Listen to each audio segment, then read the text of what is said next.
Muscles are torn in the gym, fed in the kitchen, and built while you sleep.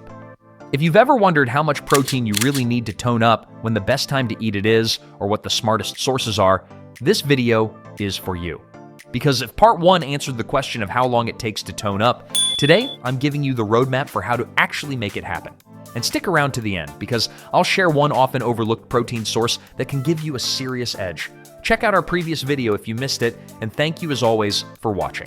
Welcome back to Iron Phoenix Fitness. Friends, if you're new here, this channel is all about simplifying fitness and nutrition for busy adults who want to look and feel strong without living in the gym or obsessing over food. If that sounds like you, make sure you hit subscribe, because part 3 of this series is coming soon and you won't want to miss it. So let's get straight into it. First, how much protein do you actually need? The old advice of just eat more chicken doesn't cut it anymore. The research is very clear. The sweet spot for building muscle and improving body composition is about 1 gram of protein per pound of your goal body weight. That comes from years of data, including a major position stand from the International Society of Sports Nutrition. So if you're aiming to lean out and sit around 150 pounds, your target is roughly 150 grams of protein each day. Nothing more complicated than this. The new research points to this as the foundation, and upwards of 1.2 to 1.3 grams per pound of body weight might even be more optimal. However, for easy math and for simplicity, just hit your gram per pound minimum.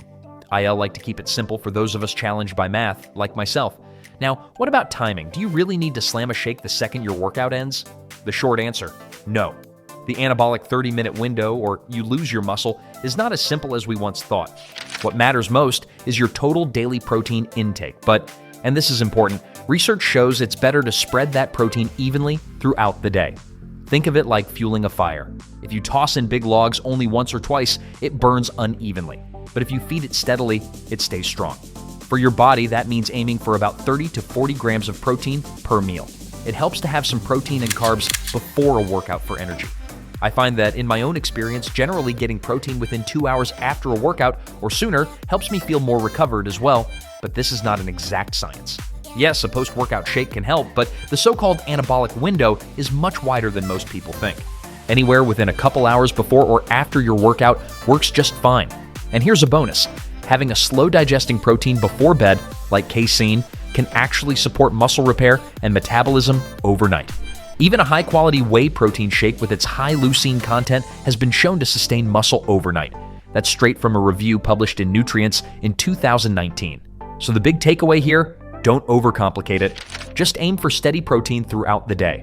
Now, let's talk sources, because this is where a lot of busy adults trip up. Your staples will always be the basics.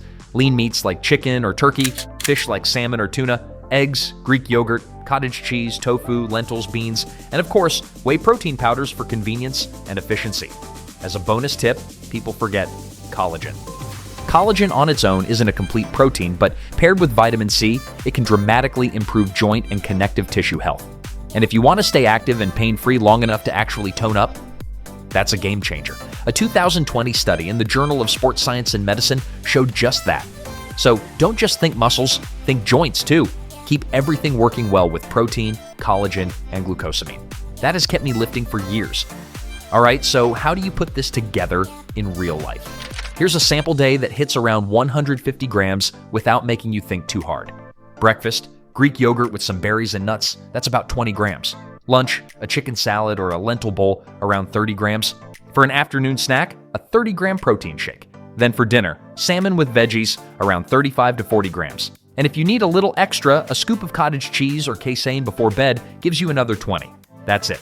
No overthinking, no stress, just building meals around a solid protein source every time you eat.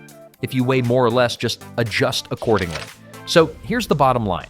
Aim for about 1 gram of protein per pound of body weight, spread it across your meals, and choose a mix of whole foods and convenient supplements.